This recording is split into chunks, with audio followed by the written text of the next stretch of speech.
আসসালামু আলাইকুম everyone, welcome back to another new video. Hope you are doing good. আজকের ভিডিওতে আমরা microbiology first year BSc nursing 2024 final examination MCQ practice করব। Okay, and of course in this video if there is any mistake and misinformation, let me know in the comment section. Okay, so without any further talking, let's start the video.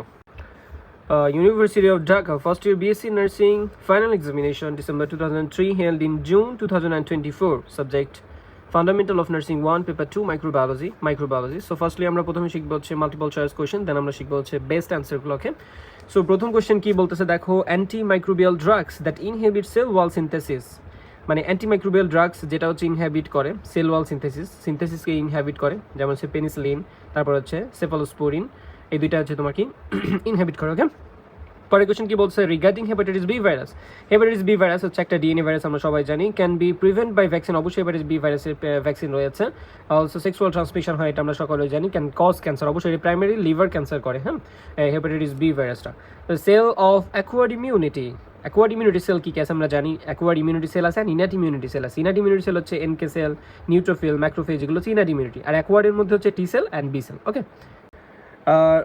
পরের question দেখো কি বলছে, যে regarding bacterial growth curve. Bacterial growth curve বলতে মানে কি কি indicate করে দেখো এখানে। ব্যাকটেরিয়াল গ্রোথ কার্ভে কী কী, stationary phase is toxin producing phase, অবশ্যই স্টেশনারি ফেজ টক্সিন প্রডিউস করে।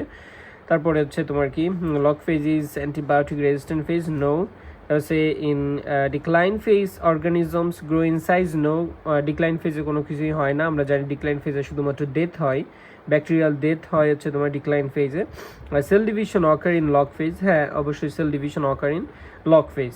তারপর বলতেছে যে ফলোয়িং আর লাইভ ভ্যাকসিন কী কী আমরা জানি। বিসিজি হচ্ছে তোমার বিসিজি হচ্ছে লাইভ ভ্যাকসিন, তো সোরাল পোলিও ভ্যাকসিন একটা লাইভ ভ্যাকসিন। তারপর হচ্ছে মেসেলস হচ্ছে একটা লাইভ ভ্যাকসিন। ওকে, পরের কোশ্চেনে কি বলতেছে দেখো, অপরচুনিস্টিক ফাঙ্গাল ইনফেকশন আর হচ্ছে তোমার কি অ্যাসপারজিলোসিস, ক্রিপ্টোকক্কোসিস, তারপর হচ্ছে মিউকারমাইকোসিস অ্যান্ড অলসো ক্যান্ডিডিয়াস, এগুলো হচ্ছে তোমার কি অপরচুনিস্টিক ফাঙ্গাল ইনফেকশন।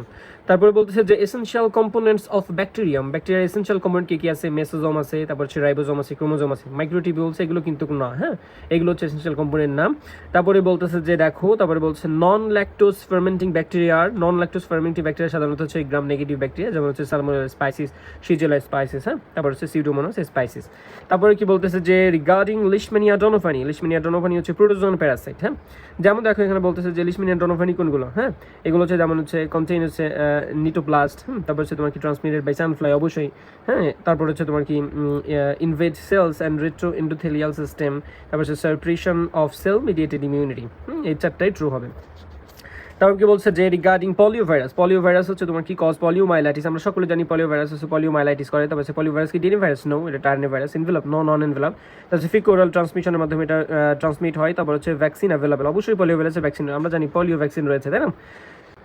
সো আমরা চলে আসবো এখন বেস্ট অ্যান্সার কোয়েশ্চেনে। কি বলছে যে ট্রান্সপোর্ট মিডিয়া ইজ হচ্ছে তোমার অ্যালকালাইন পেপটন ওয়াটার, এটা হচ্ছে একটা ট্রান্সপোর্ট মিডিয়া। তারপর বলছে যে bacterial causes of meningitis in neonates include হচ্ছে তোমার কি ইকোলাই, ইসেরসিয়া ইকোলাই হচ্ছে তোমার কি মেনিনজাইটিস করে থাকে নিওনেটদের। তারপর তোমার কি বলছে ব্যাকটেরিয়াল স্পোর ইজ হচ্ছে তোমার কি রেজিস্ট্যান্স টু অ্যান্টিবায়োটিক, অবশ্যই ব্যাকটেরিয়াল স্পোর হচ্ছে তোমার কি রেজিস্ট্যান্ট টু অ্যান্টিবায়োটিক রেজিস্ট্যান্ট। তারপরে কি বলতেছে যে কিউটেনিয়াস ফাঙ্গাল ইনফেকশন ইজ হচ্ছে dermatophytosis, cutaneous fungal infection is dermatophytosis. তারপর হচ্ছে route of transmission of malaria রুটটা কি বাইট অফ মসকিউটো। ওকে, তারপরে কি বলতেছে যে অ্যানারোবিক ব্যাকটেরিয়া ইজ হচ্ছে ক্লস্ট্রিডিয়াম স্পাইসিস, আমরা জানি। আর অ্যারোবিক হচ্ছে তোমার সিউডোমোনাস স্পাইসিস। তারপর বলতেছে যে নন এনভেলপ ভাইরাস কি, নন এনভেলপ ভাইরাস হচ্ছে পলিও ভাইরাস, হচ্ছে একটা নন এনভেলপ ভাইরাস। তারপর আমরা এখানে পাশে কিছু লেখা রাখছি, যেমন রাইনো ভাইরাস, সাইডিনো ভাইরাস, এগুলো সব হচ্ছে নন এনভেলপ। আমরা জানি হেপাটাইটিস বি ভাইরাস একটা এনভেলপড ভাইরাস, এইচআইভি, র্যাবিস, এগুলো সব এনভেলপড ভাইরাস। তারপর বলতেছে যে viral cause of sexually transmitted disease হচ্ছে এইচআইভি, এইচবিভি, এইচসিভি, ইবোলা, এগুলো সব হচ্ছে সেক্সুয়ালি ট্রান্সমিটেড হয়। ওকে, পরে কি বলতেছে যে ইন্ট্রিক ফিভার ইজ হচ্ছে কজড বাই, ইন্ট্রিক ফিভার কিসের কারণে হয়ে থাকে, সালমোনেলা স্পাইসিস, ঠিক আছে, সালমোনেলা টাইফের কারণে হচ্ছে ইন্ট্রিক ফিভার হয়ে থাকে। ওকে, টাইফয়েড ফিভার যেটাকে আমরা বলি।